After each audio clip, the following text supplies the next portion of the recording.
اعوذ باللہ من الشیطان الرجیم، بسم اللہ الرحمن الرحیم۔ السلام علیکم۔ آج ہم دیکھیں گے کون سے لوگ جو تھے وہ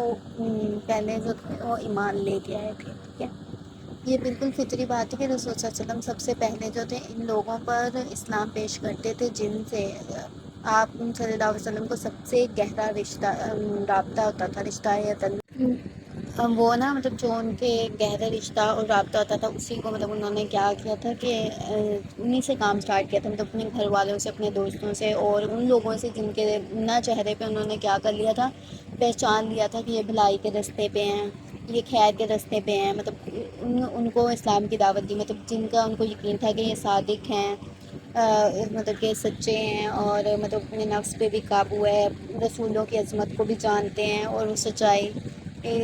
سچے بولتے ہیں، سچے انسان ہیں، سچ بولتے ہیں۔ تو ان لوگوں کو آپ صلی اللہ علیہ وسلم نے اسلام کی دعوت دی اور انہوں نے کیا کیا تھا کہ دعوت کو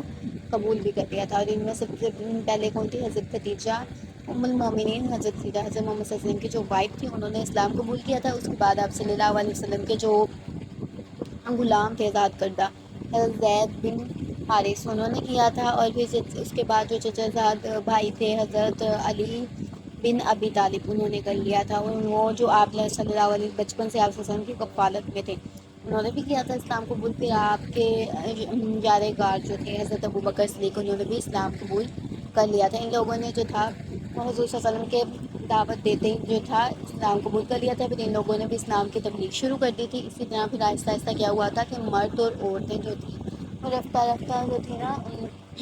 وہ جماعت نا اسلام میں داخل ہوتے گئے، مطلب کہ اسلام جو تھا وہ پھیل رہا تھا، اور تبلیغ کی وجہ سے، ان سب کی تبلیغ کی وجہ سے وہ پھیل رہا تھا۔ اور رسول صلی اللہ علیہ وسلم جو تھے نا مطلب ابھی انہوں نے نا وہ چھپ چھپا کر مسلمان ہوئے تھے، تو رسول صلی اللہ علیہ وسلم بھی چھپ چھپا کر ان کی رہنمائی کرتے تھے اور ان کو تعلیم دیتے تھے۔ اور جو تھا نا تبلیغ جو تھی ابھی انفرادی طور پر مطلب سامنے نہیں آئی تھی، ابھی کھلم کھلا تبلیغ نہیں اسٹارٹ ہوئی تھی، ابھی ہم خفیہ تبلیغ میں ہیں کہ انہوں نے کیا کیا تھا،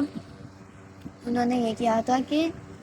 وہ اس طرح سے تھا کہ انہوں نے یہی کیا تھا کہ وہ نا کھلم کھلا تبلیغ نہیں کرتے تھے، جبکہ وہ بھی چھپ چھپا کر پس پردہ ہی کرتے تھے۔ اور سورۃ المدثر کی جو ابتدائی آیات تھی کے بعد نا ابتدائی آیات کے بعد وحی کی جو آمد پورے تسلسل اور سرگرم طریقے سے نا کے ساتھ جاری تھی، اور اس میں نا چھوٹی چھوٹی آیات جو تھی نا وہ نازل ہوتی تھی، اور جو آیات نازل ہوتی تھی وہ نا ان کا اختتام ایسے الفاظ پہ ہوتا تھا جو نا ان کو بڑا ہی سکون دیتا تھا، مطلب دل کو بھی سکون دیتا تھا، ان کی روح کو بھی سکون ملتا تھا، ایسے الفاظ پہ کی جاتی تھی۔ اس طرح سے ابھی جو تھا اسلام جو تھا وہ چھپ چھپا کر ہی تھا، ابھی ہم کھلی تبلیغ پر نہیں پہنچے، اور جو نماز ہے وہ بھی اسی میں ہی آئے گی کہ چھپ چھپا کر کس طرح سے وہ پڑھتے تھے۔ یہ انشاءاللہ ہم کل دیکھیں گے۔ یہاں پہ ہمارا ٹاپک ختم ہوتا ہے۔ اللہ حافظ۔